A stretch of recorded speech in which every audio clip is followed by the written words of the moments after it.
Bonjour, bienvenue sur Swiss Football Review pour le deuxième récap de la semaine. Aujourd'hui, on a encore un beau panel d'actualités à traiter. Donc, on va parler de la Super League, de la Challenge League, du Mercato, des Suisses à l'étranger. On a pas mal de choses. Vous le voyez sur votre sommaire qui s'affiche à l'écran. Et en plus, on a deux passages qu'on a enregistrés avec Giacomo Nutari. On va vous laisser découvrir tout ça. Mais avant ça, on va passer le petit générique.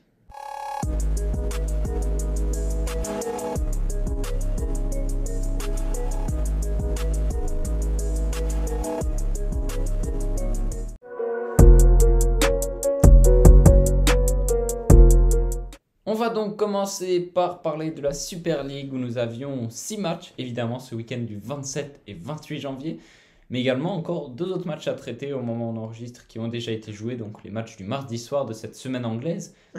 Donc on va les passer en revue. Ouais, de manière assez brève. On va commencer par le Stade Lausanne-Ouchy qui accueillait à la Pontaise Winterthur. Malheureusement, défaite pour les stadistes 3-1. Ils n'ont pas réussi à surfer sur la vague, si je puis dire, de la victoire 3-2 face à Lugano.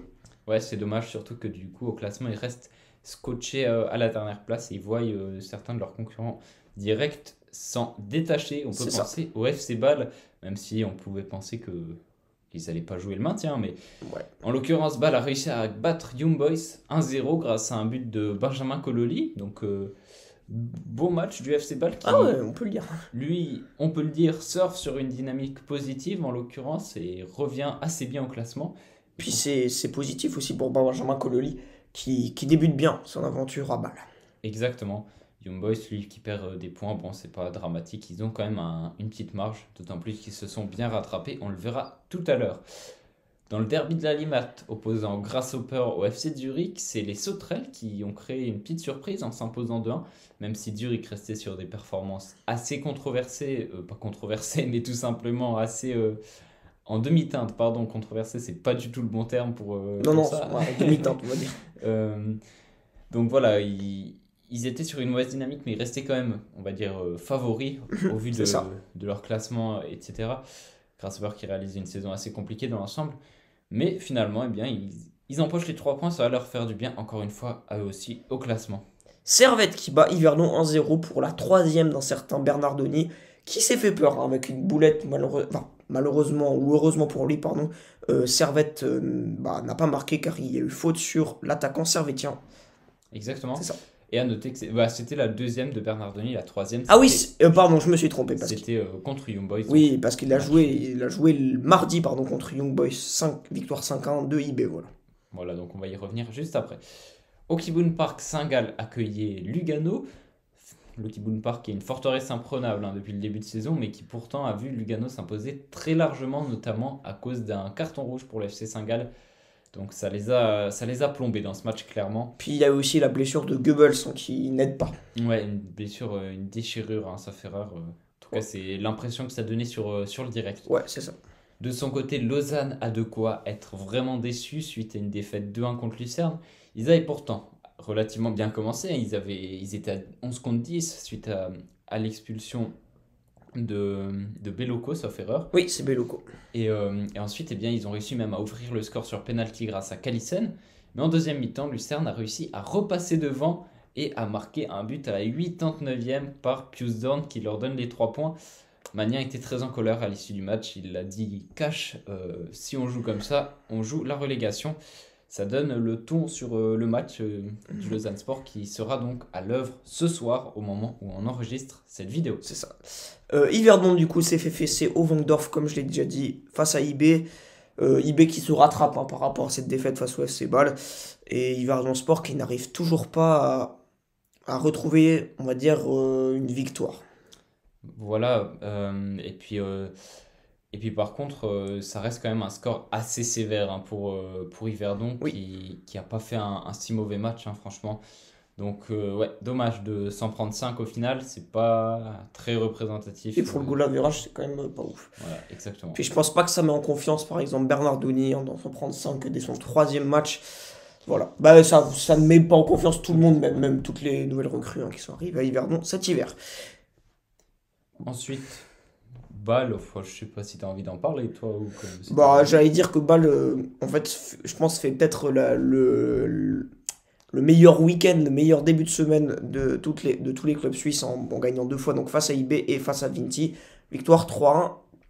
Voilà. Grâce notamment à un doublé de Tierno Barry qui a été bon hier. Donc bonne performance de Bâle qui continue sur sa bonne dynamique. On vous en parlait juste avant. Au classement, on a des répercussions, mais étant donné qu'il reste 4 matchs à disputer, à savoir Saint-Gall-Servette, Lugano-Grasshopper, Zurich-Lausanne et Slough-Lucerne au moment où on enregistre cette vidéo, et on va passer très rapidement. Le classement actualisé sera affiché sur votre écran, donc le classement au moment où la vidéo sort, hein, donc peut-être pas que tous les matchs auront été joués pour autant.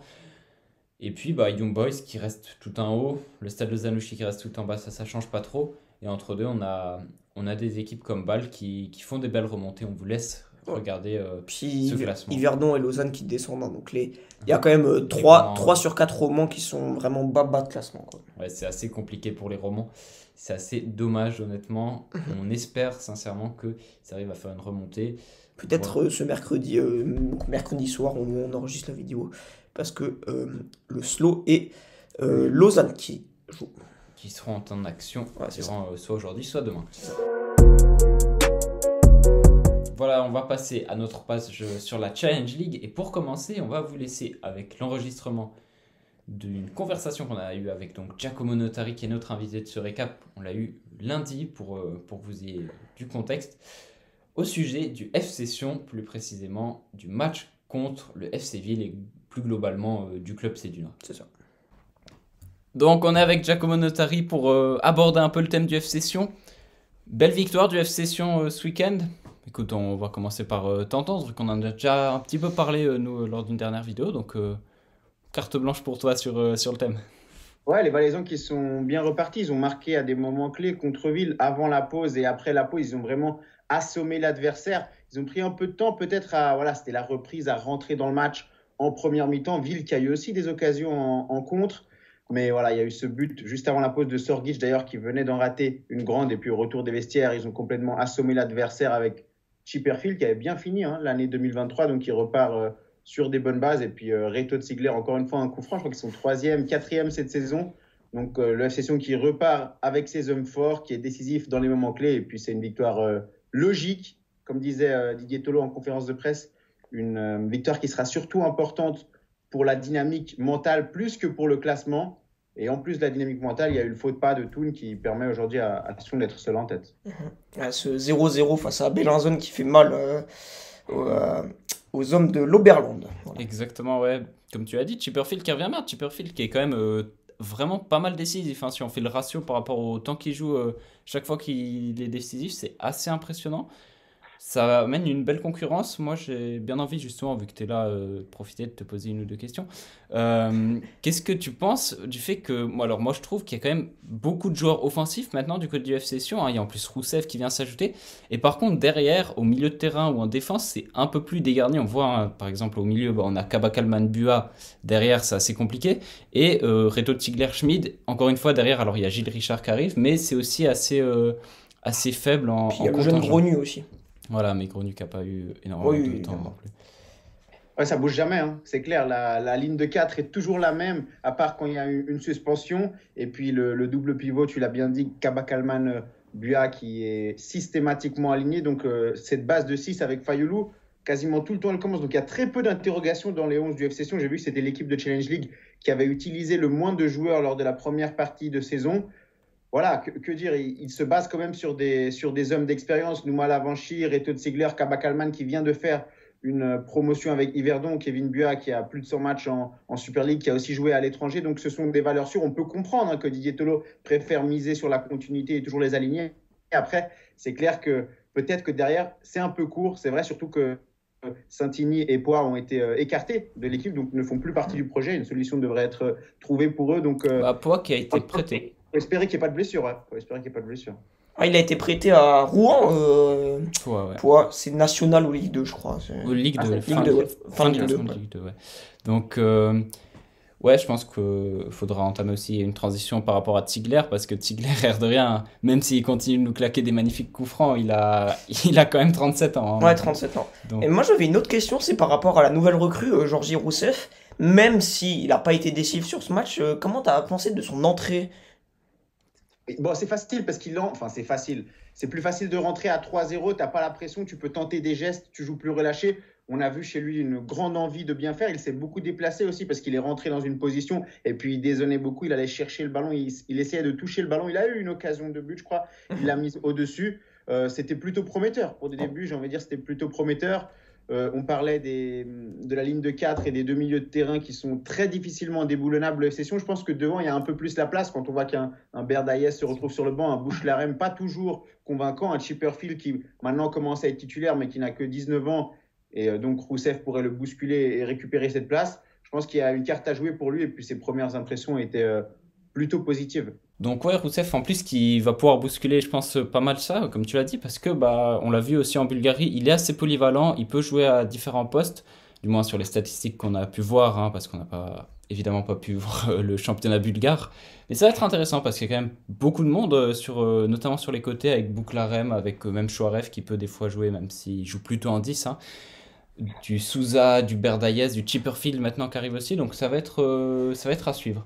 Bah alors, moi je pense qu'il y a eu un problème avec l'obsession quand même dans cette première demi-saison, même si elle a été très bonne. Des fois, Sorgic sur des matchs ne prenait très peu la balle, enfin recevait très peu la balle. Et quand il l'avait, ça rentrait, ça pouvait rentrer, mais des fois ça ratait. Et puis en fait, il récupérait pas assez de ballons, je trouve. Et j'espère que Rousseff apportera peut-être cette manière de passer peut-être plus la balle à Sorgic, peut-être en jouant en 10, mais comme on l'a vu là, il est rentré à la place de Chipperfield si je ne me trompe pas. Donc moi j'ai hâte de voir où il va jouer cette saison. Voilà. Ouais, je pense, si je rebondis sur ce que tu dis, je pense que ça va être intéressant, un profil un petit peu différent, parce que des fois il était un peu trop esselé devant Sorgic. Oui, Je pense que c'est ça ouais, qui- c'est juste. Voilà, c'est... Ouais, ça va être difficile quand même de prendre cette place derrière l'attaquant pour Rousseff parce que Chouaref, là, il est quand même installé. Il Mhm. fait une bonne saison. Nettement, au niveau statistique aussi, il est largement au-dessus que la saison dernière. À voir. Je pense aussi qu'il peut prétendre à une place de titulaire. Il me semble pas non, qu'il puisse jouer comme premier attaquant. Rousseff, je pense que cette place Ouais, elle est ça quand va même être compliqué. promise à Sorgic. Ouais. Donc, Oui. voilà, que ce soit à droite ou à gauche, il peut marquer des points et avoir ses premières titularisations prochainement. Ouais, c'est vrai. Et puis même, je pense que la place, par exemple, de Berdaïes ou Bourlarem, elle n'est pas acquise aux deux, forcément. On voit même si Berdaïes a plus joué cette demi-saison, on voit que Bourlarem reprend des places de titulaire. Et voilà. Moi, je pense il pourra prendre peut-être une petite place de titulaire, soit à droite, soit à gauche. Ouais, faudra voir. Puis on sait qu'il y avait quand même d'autres recrues qui étaient attendues au FC Sion encore, donc on verra. Je sais qu'il voulait amener, en tout cas, au moment où on a fait par exemple l'interview avec Barthélémy, un grand attaquant avec de la taille pour avoir un profil différent justement de Sorgic qui est plutôt petit, renard des surfaces, etc. Donc on verra aussi. Puis il parlait aussi d'un défenseur central. On sait qu'il y a Santini qui joue avec l'équipe 2.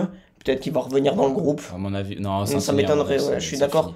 fini. Mais peut-être un défenseur central pour peut-être combler ce manque, entre guillemets, peut-être de plan B si Schmid ou Ziegler venaient à se blesser. Oui, absolument. Il faut prévoir, je pense, encore une ou deux arrivées, c'est clair. Avec la doublure de Sorgic serait Abdel Zagré, même si on voit que c'est C'est assez compliqué pour lui la plupart du temps. Et puis, avec la mise à l'écart de Poix et de Santini, avec Alabakou aussi qui cherche une porte de sortie, forcément, Alabakou, on peut dire qu'il est remplacé par le nouveau ouais, renfort clairement. bulgare. Contre, derrière, au milieu de terrain, et puis ce fameux attaquant de pointe qui pourrait faire souffler Sorgic et rentrer dans le tournus.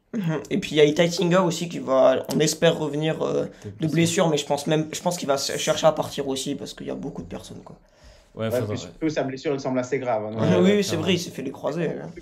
Si on le revoit, c'est vraiment les derniers matchs de la saison. Il ne faut pas trop compter sur lui. Non, hein. je Ouais, pense ouais, que non, c'est vrai, c'est juste. ce sera plus pour la beauté du Oui. retour que pour Après, le moi, je vrai pense, impact. je pense qu'il va chercher à partir cet été, je parie. Tu mets une petite pièce Ouais, là-dessus. je pense. Voilà, je pense qu'on a été plutôt pas mal sur la situation du FC Sion. Et puis, nous, on va passer au prochain sujet. On va finir quand même cette page Challenge League en passant en revue les différents résultats des autres matchs. Donc, victoire 1-0 d'Aro contre Vaduz, nul de Xamax contre Baden et match nul 0-0 de Belinzone contre Thun. On en a parlé avec Giacomo également. Et puis, dans les matchs à rattraper de la 16e journée, Ville a battu Schaffhouse 2-0 et Baden s'est incliné 2-1 face à Haro. Au classement, les répercussions, c'est que Sion reste solide, solide leader, oui, on peut le dire, avec 2 points d'avance sur Thun. Et après, derrière, ça se détache très largement. Baden, Schaffhouse et Vaduz semblent partis pour lutter pour la relégation. Ouais, mais moi, ce qui me choque quand même dans cette Challenge League, c'est qu'il y a, il y a pas match en fait. Il y a Sion, Thun et les autres. C'est un peu ça. Parce qu'entre Thun et Haro, il y a 12 points. Alors qu'il n'y a qu'une place de différence. Enfin, c'est assez fou. Et entre Haro et Bellinzone, il y a 2 points. Et là, il y a 5 places de différence. Enfin, c'est un peu bizarre. C'est un peu marrant. C'est très serré. C'est ça qui rend la chose. Ah, c'est très serré et pas serré en fait. C'est ça qui est drôle. On va passer aux Suisses à l'étranger. Ouais. Et je te laisse commencer, vu que ça parle de Dortmund. Ouais, et Kobel et Dortmund battent le VfL Bochum, victoire 3-1, et ils passent 4e au classement de Bundesliga. Exactement. Denis Zakaria, lui, jouait avec Philippe Keun contre l'OM d'Ulysse Garcia. Bon match d'Ulysse Garcia, ça fait plaisir pour sa première au Vélodrome. Et par contre, score final 2-2. Et à noter Denis Zakaria qui a été expulsé à cause d'un double carton jaune. Dommage pour lui. Xhaka et le Bayer Leverkusen affrontaient le Borussia Mönchengladbach de Nico Elvedi. Score final 0-0. Voilà, pas énormément de choses à dire sur ce match. Non. Ensuite, Freuler et Bicher du FC Bologne qui affrontaient l'AC Milan. L'AC Milan qui a fait rentrer en jeu Noah Okafor en fin de match. Score final 2-2. Et donc, pas de but, pas d'assist à signaler pour nos joueurs helvétiques. Peut-être l'info de ce récap, peut-être pas, mais en tout cas l'info de cette chronique des Suisses à l'étranger. Cher met un doublé en 5 minutes face à Aston Villa, victoire 3-1 des Magpies. Pardon. Exactement, très bon match de Fabian Schär, donc qui permet à Newcastle de se donner un peu d'air. En première ligue, c'est assez compliqué, d'autant plus que Aston Villa qui est quand même une équipe qui fait une très bonne saison donc pour l'instant. Et c'est bien pour Newcastle qui reste quand même des fois assez variable en termes de performance. Un peu comme Brighton, si on peut donner un comparatif en PL. L'Otomba et Nice battent 1-0 le FC Metz en Ligue 1. Exactement. En Bundesliga, on y revient. Mbabou et Vargas, qui ont tous deux connu des rumeurs de départ récemment, se sont inclinés face au Bayern 3-2. Défaite pour Augsbourg qui reste donc au milieu de classement. Sommer et la l'Inter, pardon, j'ai eu un bug, battent la Viola 1-0 en Serie A. Ouais, donc la Fiorentina qui perd ce match et l'Inter qui fait gentiment la différence face à la Juventus Turin tout en haut du classement. Ça reste quand même assez serré entre les deux clubs. Ensuite, Mayence et Sylvain Widmer se sont malheureusement encore une fois inclinés face à Francfort et qui restent donc tout en bas de la Bundesliga. Ouais, c'est dur. Ça s'annonce compliqué pour eux. Il va falloir batailler dur pour aller chercher le maintien. Et on repasse en Ligue 1. FT et Omeragic de Montpellier font 0-0 face au LOSC. Exactement, donc match nul pour nos deux joueurs suisses. Victoire par contre pour Ricardo Rodriguez de son côté, du côté du Torino. Ils affrontaient Cagliari. Victoire qui fait plaisir pour Torino, qui fait plaisir pour Rodriguez. Et qui sont 10e du coup au classement. Ils sont vraiment pas loin de la 4e place. Je crois qu'ils sont vraiment même pas à 4-5 points. Je suis pas sûr de mes chiffres, mais c'est vraiment très très peu entre la 4e et la 10e place. Du coup, tout est possible pour Torino. S'ils enchaînent des bons résultats, ils peuvent vite monter. Ouais, bon, je ne veux quand même pas trop espérer, sachant que j'aime bien la Juventus, qui ne le savent pas. Et puis pour finir, Fastnart et Norwich qui se sont inclinés 5-2 contre Liverpool en FA Cup. Donc Fastnart je suis très content. Qui joue en Championship depuis cet été, qui s'était donné un nouveau challenge en Angleterre. On va passer sur un point mercato, donc les officiels importants de cette semaine, on en a retenu 6. Et tout d'abord, Michael Frey qui signe aux Queen's Park Rangers. Alors, c'est, on va dire, plutôt intéressant pour lui car il quitte une situation assez difficile à Antwerp où il n'a pas du tout joué cette demi-saison. On va dire son passif, il avait été prêté en 2020-2021 à Schalke, alors qu'il jouait à Antwerp. Il a fait des très bons trucs à Antwerp, il a marqué je crois 7 buts, il était dans une belle forme. Malheureusement ça s'est totalement escompté À Schalke, il a fait que 3 passes décisives en 17 matchs, je crois bien. Et donc il est revenu à Antwerp et il n'a pas joué de la demi-saison. Et donc il part au Queen's Park Rangers en Challenge League. Non, En Championship. en Championship, pardon. Ouais, c'est donc bizarre. c'est sûr que c'était important, je pense, pour lui Oui. de se donner un nouveau départ, même s'il avait réalisé à des moments des bonnes performances avec Antwerp. Ça peut pas faire de mal, hein, j'ai envie de dire, pour lui. Ensuite, un autre buteur que vous connaissez peut-être mieux, certainement, parce qu'il était lié à Servette par différentes rumeurs. C'est Jean-Pierre Nsame qui s'est finalement engagé à Como en Série B italienne. Como qui lutte tout de même pour le maintien, club de Cesc Fabregas. Et j'en profite pour dire que Samuel Ballet a également signé à Como, justement là-bas. Bah, on espère que ça va mieux se passer que sa première expérience en Italie où il avait joué à Venise et c'était, on va dire, assez catastrophique, quoi. Ouais, c'était assez compliqué. Puis bon, bah, c'est dommage pour Servette, mais bon. Ça aurait été de la belle histoire quand Ouais, même de ça aurait été la revenir belle histoire. dans son club. Est-ce qu'il pourra venir peut-être dans 6 mois, hein? On ne sait pas, je ne sais pas, nous ne savons pas. Ouais. Euh, L'avenir nous le dira. Exactement, peut-être qu'il sera quand même amené à rejouer à Servette. Sinon, on a également Franck Surdez, très gros talent de Challenge League Oui. de Xamax, grosse perte là pour Xamax quand même, qui perd un de ses meilleurs joueurs, qui file à La Gantoise en Belgique. Bah, c'est quand même un gros bond. Il passe de la deuxième division suisse, la Championship, non, je rigole. Pour passer à la Jupiler Pro League, quand même, qui est la première division belge. C'est quand même un autre niveau. Quatrième, je crois, de Jupiler. Je sais plus, la dernière fois que j'ai été voir, ils étaient sur le podium, ils étaient troisième donc. Ok, alors peut-être qu'ils sont passés quatrième. Je suis pas sûr. Mais en tout cas, c'est quand même un gros bond. Et on espère qu'il va quand même bien s'adapter parce que ce sera pas facile, ça c'est sûr. Exactement. Ensuite, un transfert entre clubs suisses, c'est Aboubakar qui quitte Lucerne où il avait eu de la peine sur ses 6 premiers mois de cette saison où il n'était pas vraiment titulaire. Il a marqué qu'un but, et pas beaucoup de temps de jeu pour lui. Et il va donc rejoindre Grasshopper. Voilà. Diallo de Servette qui n'avait plus joué, mais depuis une belle lurette avec Servette, Ouais. signe en Bulgarie au Berouet. Exactement, ce qui conclut notre point mercato.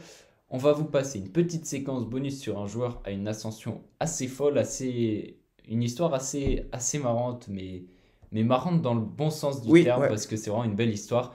On va vous laisser avec cette petite capsule qu'on a enregistrée avec Giacomo Notari. Voilà, petite capsule improvisée autour d'un petit sujet. On a discuté, on s'est dit que ça pouvait être sympa. Gardien de l'Étoile Carouge qui va jouer certainement le quart de finale de Cannes, donc de Coupe d'Afrique des Nations avec l'Angola. Ouais, c'est une belle histoire, hein. Il joue en partie aussi la Promotion League, hein, à côté de ses sélections avec l'Angola. Et là, il a eu la possibilité de rentrer en jeu, même il est rentré en jeu à la 20e minute de la 8e de finale. Et ce sera sûrement lui en face au Nigeria, du coup, d'Osimhen en quart de finale. On aimerait bien t'entendre là-dessus, hein, Giacomo. Ah, c'est vraiment une belle histoire, c'est clair. Le gardien qui prend en rouge, Signorio Antonio qui rentre.